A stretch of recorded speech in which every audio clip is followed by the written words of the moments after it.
Welcome to part 1 of my devlog series. We're checking in to show off a game that I'm currently making as an example for my upcoming class, how to actually finish making a video game. In that class, we'll be talking about game development, but more importantly, we're going to be talking about how to build games in a way that ensures you actually finish making them. Today, we are covering the most crucial phase, which is planning. When you are mapping out a project, there are 3 main pillars that you need to nail down before writing any code. Vibe, systems, and scope. Let's start with vibes. When we're talking about vibes, we are asking a lot of ephemeral questions. So like, what is the energy of your game? What emotional response do you want to evoke in your player? What are the central themes and aesthetics? Early in development, you shouldn't get bogged down by the sort of minutia of final assets, but you gotta know the overall vibe. It really will like dictate a lot of your gameplay. So like, for example, if you're making like a high octane action cyberpunk thriller, you'll want fast-paced, dynamic gameplay to reflect that energy, not something slow like a Sudoku puzzle, right? The mechanics need to match the feeling you're going for. For this game, I'm drawing from a fictionalized version of my own experience the night before Stoopfest, which is a DIY folk punk music festival in Lansing. I got separated from my group, didn't really know anyone in that group except for one person, and so I was just trying to get checked into my hotel room because I had gotten there before everyone else. And so it resulted in me walking up to a bunch of other random people that I could tell were there for Stoopfest, and asking like, "Hey, are you in this group with my friends?" And even though none of them were, it was always very nice, and they were always very very kind and sweet, and it was a really great sense of like camaraderie that like sort of forms when a bunch of punks end up in the same place at the same time. So to kind of match that high energy, again camaraderie feeling. The gameplay loop is a sort of top-down brawler where progression is very heavily based on talking to other characters you meet.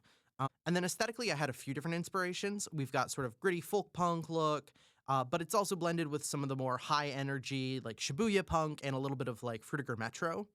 To stay on track, I have built a mood board. As you can see here, it can kind of has a little bit of everything. And together, they kind of help me get a better idea of what I'm actually going for. Next up are systems. Before you build, you should be able to pseudocode how your mechanics work, which if you're not familiar, pseudocode just means outlining your game's logic ahead of time using plain language instead of actually like writing out all the code. It helps you plan the structure and flow before you even like start working on your stuff, right? You need to design your systems up front though. Do not add them as you go. Otherwise, you're going to end up with a bunch of spaghetti code where everything just kind of runs into each other and nothing's going to be super cleanly defined. And so making one change in one thing will destroy everything else, basically.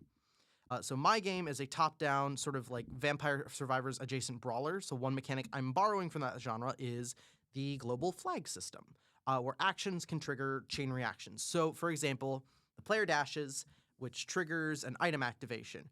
Item activates, which spawns a specific attack. The attack defeats an enemy, which triggers a new flag that sets off another ability.